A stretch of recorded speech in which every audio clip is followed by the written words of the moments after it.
Glassybaby is a renowned artisan glassblowing company whose growing operations in Livingston, Montana is committed to nurturing Montana arts. For me, I love the material. I have a connection. The glass is awesome. There's very few materials that behave like molten glass.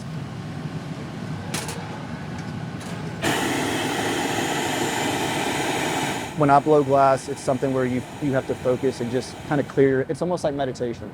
So I view that as like my therapy. And then we just throw it in. Adam Burgess is director of productions for Glassybaby's Livingston location.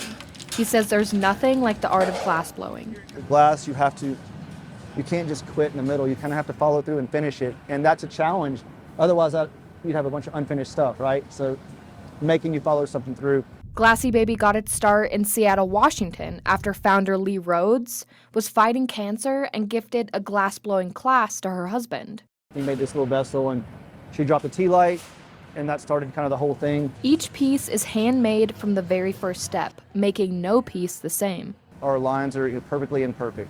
It's like you can tell that a human made it, and that's kind of the draw. It's like if they all look exactly the same, then there's no uniqueness to it. Over 20 years later, Glassybaby has expanded to multiple hot shops, employing over 70 glassblowers.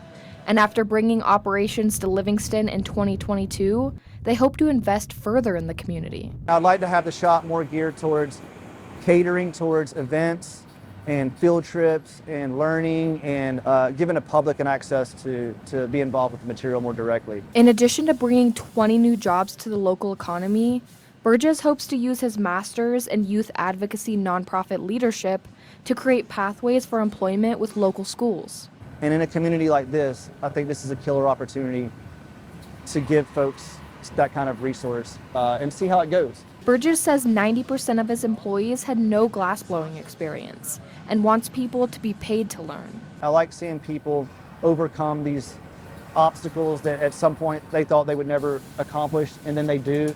And then just seeing them succeed like that, it is rewarding for me. In Livingston, Heaven Van, MTN News.